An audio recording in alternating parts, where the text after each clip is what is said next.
جب میں حضرت مولانا طارق جمیل صاحب سے ملنے کے لیے گیا تو ایک فراڈیا کو میں نے ان کے ساتھ دیکھا جو حضرت پہ دم کرتا تھا جن بھگانے کے لیے.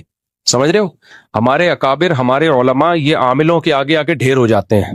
تبھی میں کہتا ہوں نا، میں اپنے بڑوں کو، حضرت مولانا طارق جمیل صاحب بھی ہمارے بڑوں میں سے ہیں، بزرگوں میں سے. ہم علم میں، تقوی میں اپنے آپ کو ان کی خاک کے برابر نہیں سمجھتے، لیکن یہ عامل لوگ سب کو بے وقوف بناتے ہیں، چاہے شیخ الحدیث ہو، چاہے رائے کے مقیمین میں سے ہو، چاہے کسی بزرگ کے خلیفہ ہوں.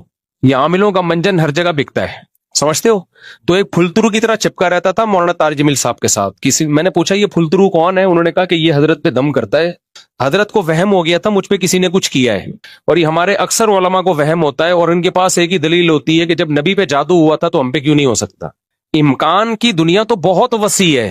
یہ ایسے ہی ہے جب عیسیٰ علیہ السلام بغیر باپ کے پیدا ہو گئے تو ایک اور واقعہ کیوں نہیں ہو سکتا؟ بھائی نبی پہ جادو کا اثر ہوا تھا، اس میں ایک حکمت تھی جو علماء نے بیان کی ہے. یہودی آپ کو جادوگر کہتے تھے، تو اللہ نے آپ کو بشریت میں کامل رکھا تاکہ لوگ بشر ہی سمجھیں آپ کو اور جادوگر نہ سمجھیں آپ کو. تو اللہ نے تھوڑا سا اثر ہونے دے دیا، ورنہ اتنی اندھی لگی ہوئی ہوتی تو ابو بکر پہ کیوں نہیں ہو گیا، عمر پہ کیوں نہیں ہو گیا، عثمان پہ کیوں نہیں ہو گیا، علی پہ کیوں نہیں ہو گیا رضی اللہ عنہم. یہودی یہی کرتے رہتے بیٹھ کے سارا دن. تو اتنا نہیں کھاتا چل رہا یہ جادوگروں کا اور عاملوں کا. ویسے بھی یاد رکھو مشہور لوگوں پہ نظر لگنے کا امکان بھی تقریباً ختم ہو جاتا ہے، اور جن چڑیل بھوت کے اثرات بھی ان پہ ختم ہو جاتے ہیں. تقریباً ناممکنات میں سے ہے کہ کسی مشہور آدمی پہ جن چڑھے یا جادو کا اثر ہو. بادشاہوں پہ نہیں ہوتا. فرعون کے خلاف ہزاروں جادوگر، موسیٰ علیہ السلام کے خلاف ہزاروں جادوگر تھے. جب فرعون نے دھمکی دی ہے میں تمہیں ہاتھ پاؤں کاٹ کے قتل کر دوں گا، تو جادوگر یوں کر کے سانپ ادھر کا رخ کرتے اور سارے فرعون پہ بھیج دیتے. وہ جادو نہیں آئی میرا خیال ہے بات.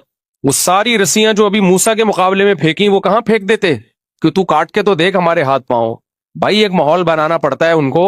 یخیل الیہ من سحرہم انہا تسعی، انہوں نے مسمرزم کیا جس سے ان کو ایسا لگا کہ رسیاں ہیں، یہ لاٹھی سانپ ہے، حقیقت میں وہ سانپ نہیں بنی تھی. تو ہمارے بڑے بڑے اکابر اس میں بہت پھسل جاتے ہیں. میرے شیخ حضرت مفتی رشید احمد صاحب اس پہ بہت بولا کرتے تھے، اور میں نے تو زندگی گزاری ہے ان عاملوں کو جتنا میں جانتا ہوں. یہ سارے ان کے چہروں کی رونق پہ مت جایا کرو. یہ وہی ناٹک ہے جو میں بھی بتا نہیں رہا تھا. کچھ لوگ غریبوں والا ڈریس پہن کے گھوم رہے ہوتے ہیں، ایسا لگتا ہے غریب کے بچے ہیں. الو کے پٹھو، تم تمیز سے جو تمہیں اللہ نے جتنا مال دیا اس حساب سے لباس پہنو نا.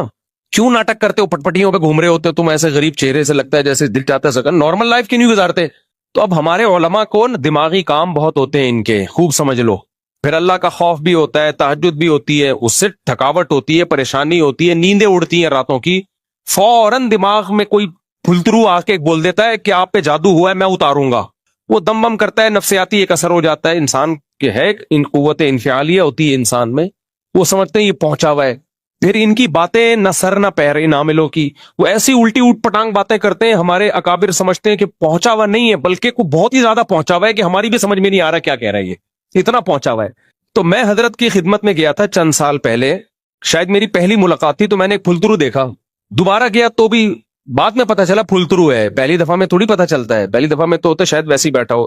پھر ویڈیو میں دیکھا چپکا ہوا جا رہا ہے. میں نے کہا یہ ہے کون؟ کسی نے بتایا حضرت کا جن اتارتا ہے. میں نے ان کے اسسٹنٹ کو، شاگرد تھا کوئی، میں نے کہا حضرت کو پیغام پہنچا دو خدا کے لیے اس پھلترو کو ہٹائیں. یہ آپ پہ کوئی جن نہیں ہے، کوئی چڑیل، کوئی بھوت نہیں ہے. آپ اتنے بڑے آدمی ہو تو یہ ہٹائیں اپنے آپ سے. لیکن حضرت کو تھا کہ شاید کوئی پہنچا ہوا. اس پھلترو نے اتنا کیش کرایا ہے مولانا طارق جمیل صاحب کو. اب تو چونکہ بات لیک آؤٹ ہو گئی ہے نا، نعیم بٹ صاحب نے کر دی ہے لیک آؤٹ، تو پھلترو کو چاہیے اب الجھے نعیم بٹ صاحب سے. انہوں نے لیک کر دیا. اللہ کا بڑا فضل ہے، بہادری والا کام خاندانی کر دیا. میں نام نہیں لینا چاہتا تھا کہ اسپیسیفک لوگوں کا نام لے کے ان کی بات کرنا بلا وجہ کی دشمنی ہے. کوئی ایک پھلترو ہو تو آدمی نام بھی لینا. یہ سب پھلترو ہی ہوتے ہیں، بڑے مشہور لوگوں کے ساتھ چپکتے ہیں. یہ ان کے چپل یہ اتاریں گے، بوٹ یہ پالش کریں گے، مالشیں کریں گے، اور حضرت جی حضرت جی. حضرتوں کو پتہ ہی نہیں. ہمارے ساتھ بہت فراڈ ہوئے ہیں ایسے. عاملوں کو تو میں لفٹ ہی نہیں کراتا نا، دوسرے قسم کے فراڈ ہوئے ہیں پیسوں کے معاملات میں. ہمارے نام کو کیش کرا کے چندہ لینا شروع کر دیا. اس طرح کے ہمارے ساتھ ہوتے ہیں. تو میں نے حضرت کو پیغام بھجوایا تھا، حضرت اس کو ہٹاؤ، یہ بہت کیش کرائے گا آپ کو. تو کسی نے کہا کیا دلیل ہے آپ کے پاس فراڈی ہے؟ بھائی یہی دلیل ہے کہ جن چڑیل بھوت بگانے کا کام کرتا ہے. اس سے زیادہ مزید کسی دلیل کی ضرورت نہیں ہے، یہی دلیل کافی ہے.